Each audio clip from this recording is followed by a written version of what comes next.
দুজনের নিঃশ্বাস মিশে যায় একে অপরের সঙ্গে শব্দহীন, হাতগুলো আলতো চাপের সঙ্গে জড়িয়ে থাকে। শরীরের উষ্ণতা একে অপরকে ছুঁয়ে যায়। রাতটা তাদের দুজনের জন্য থমকে থাকে, শুধু কাছাকাছি থাকা, নিঃশব্দে মিলনের স্পর্শ।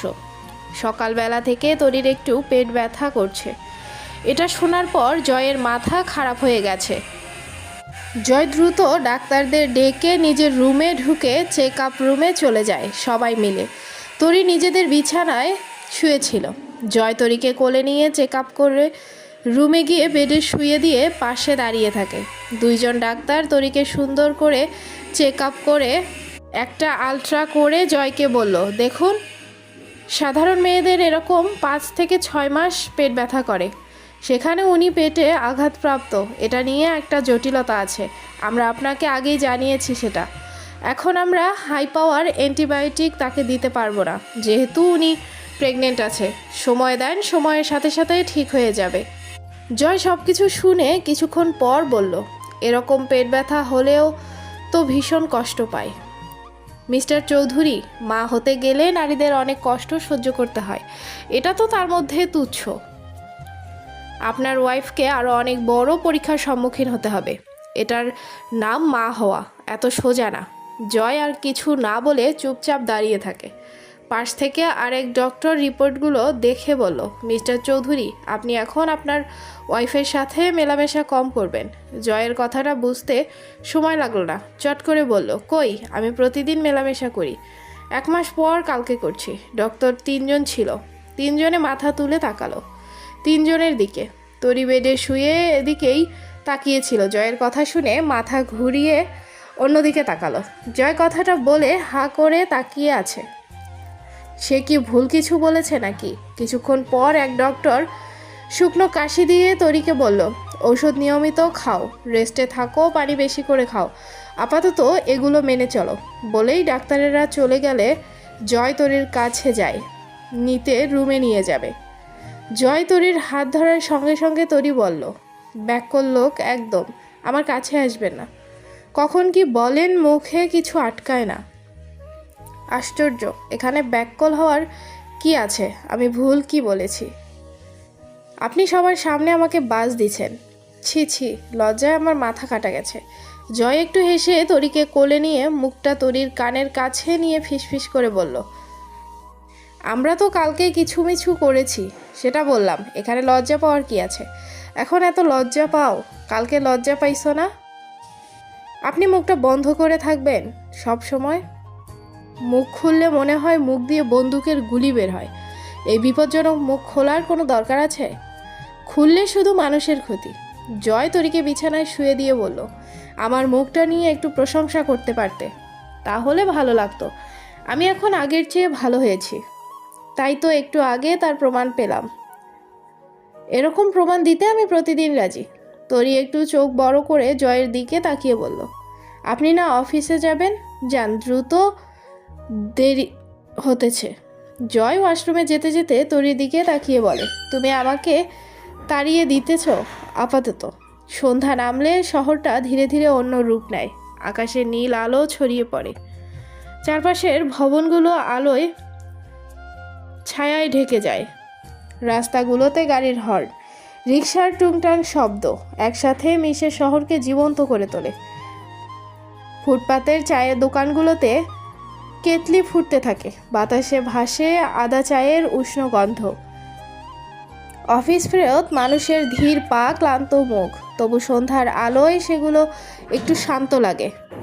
মসজিদ থেকে ভেসে আসা মাগরিবের আজান শহরের ভেতর এনে দেয় এক ধরনের প্রশান্তি, যেন এই ব্যস্ত শহরটা দিনের শেষে একটু নিজের ভেতরে ফিরে আসে। আজকে অনেক দিন রাফিরা বসেছে জয়কে নিয়ে আড্ডায়। তাদের আর আগের মতো আড্ডা হয় না।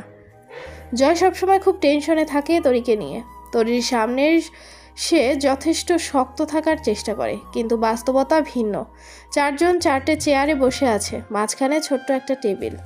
আজকে তারা বড় কোনো রেস্টুরেন্টে বসে নাই, রাস্তার পাশেই বসেছে। রাফি, হৃদয়, রাসেল, এরা জানে জয় অফিস শেষ করে দ্রুত বাড়িতে চলে যায়। এই সম্পূর্ণ সময়টা তরিকে দিতে চায়। আজকে কি মনে করে জয় সবাইকে ডেকে নিয়ে আসলো সবাই চুপচাপ, কারো মুখে কোনো কথা নেই, শুধু চায়ের কাপের টুংটাং শব্দ। জয় সবার দিকে একবার তাকিয়ে গোপনে একটা নিঃশ্বাস ফেলে দিয়ে বলল, আমি না থাকলে তোরা আড্ডা দিতে পারিস না। রাসেল চায়ের কাপে চুমুক দিতেছিল, কাপ রেখে বলল, তোকে ছাড়া আড্ডা জমে না জয়, আর আমরা তোর মনের অবস্থা জানি। এই টাইমটা আড্ডা দেওয়ার টাইম না। জয় আকাশের দিকে তাকিয়ে আছে, চারপাশে কুয়াশা পড়ছে। পাশ থেকে হৃদয় বলে উঠল, আমরা তোকে খুব মিস করি জয়। তুই কবে আগের মতো হবি? নিজে হাসবি, সাথে আমাদেরকেও হাসাবি।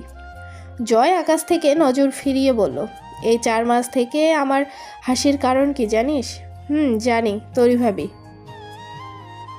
তাহলে বল কিভাবে হাসি? সে ভালো নাই। আমিও তোদেরকে অনেক মিস করি। আমাদের এই বন্ধুত্বটা আগের মতো হবে, আমরা হারিয়ে যাব না ইনশাআল্লাহ। রাফি হঠাৎ বিড়বিড় করে একটা গান গেয়ে উঠল। রাফি এটুকু গেয়ে থেমে যায়, চোখ বন্ধ করে আকাশের দিকে তাকায়। চুপচাপ কিছু সময়, কারো মুখের কোনো কথা নেই। কিছুক্ষণ পর রাফি বলল, ভাবিকে ভালোবাসিস?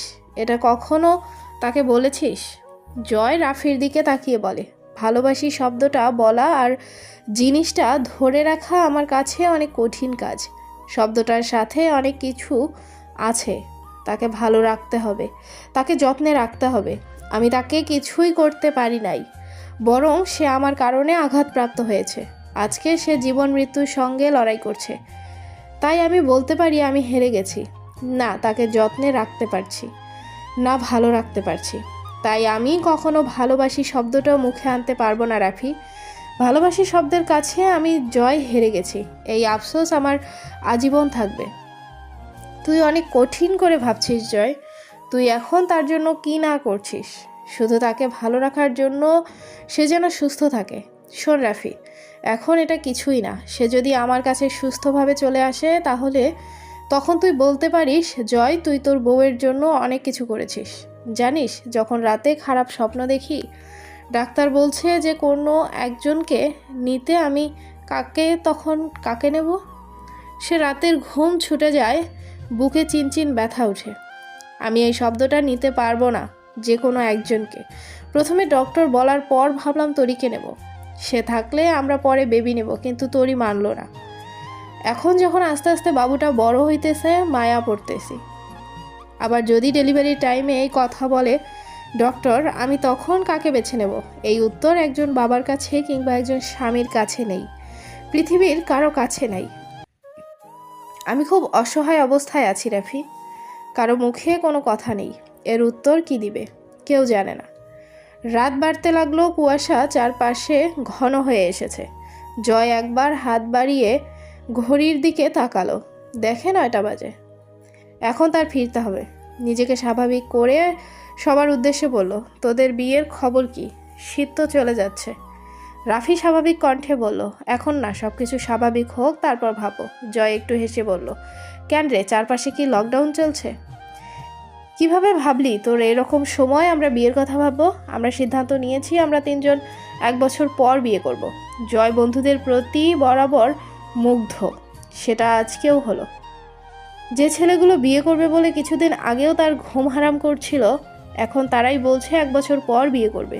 জয় এটা জানে তারা কি জন্য 1 বছর পর বিয়ে করবে।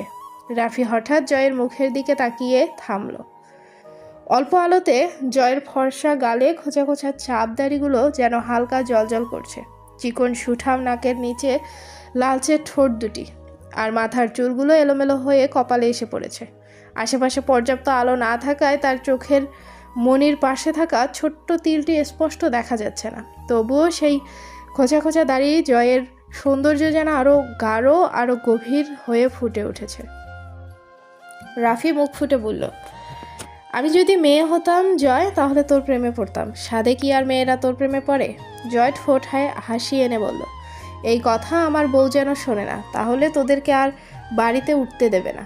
আমি কি ওরকম ছেলে নাকি রে, যে ছেলে হয়ে ছেলের প্রেমে পড়ব? আমি বলছি, যদি আমি মেয়ে হতাম। ছেলে হও আর মেয়ে হও, মুখ তো একটাই, তাই দ্বিতীয়বার আর মুখে আনিস না। আর আমার বউ যেন শুনে না। রাফি আরও কিছু বলতে যাবে, তার আগে জয়ের ফোন বেজে ওঠে। দেখে জান্নাত কল করেছে। রিসিভ করে বলল, হ্যাঁ মা বল। চাচু দাদিমা তরিকে বরণ করে ঘরে তুলে নাই, তাই দাদিমা চায় তরিকে আবার বরণ করে ঘরে তুলে নিতে। তার জন্য তো আমার জানকে আবার বউ সাজতে হবে। উফ চাচু, আমার যে কি আনন্দ লাগছে। এখন তুমি বলো, আমাদেরকে কবে মার্কেটে নিয়ে যাবে? জয়ের ঠোঁটের কোণে হাসির দেখা দিয়ে বলল, দেখি কবে অনুষ্ঠান করে তার আগের দিন নিয়ে যাব। ঠিক আছে চাচু, আর আমি কিন্তু পার্লারে বুকিং দেব জানকে সাজার জন্য। আচ্ছা ঠিক আছে, যা পায় করো। জয় ফোন কেটে দিয়ে দেখে সামনের তিনজন এই দিকে তাকিয়ে আছে। রাফি বলল, কিসের অনুষ্ঠান? আরে মা তরিকে বরণ করে নাই, এই জন্য একটু বরণের অনুষ্ঠান করবে। তার মানে আবার তোর বউ সাজবি, আবার বাসর ঘর হবে। এবার আমরা বাসর ঘর সাজাবো। তুই কত দিবি বল, আগে থেকে বলা ভালো। জয় চেয়ার থেকে উঠে দাঁড়িয়ে গাড়ির চাবি নিয়ে বলল, 1 টাকাও দেব না, বউ নিয়ে ফজরে আসবো যাতে বাসর করা না লাগে।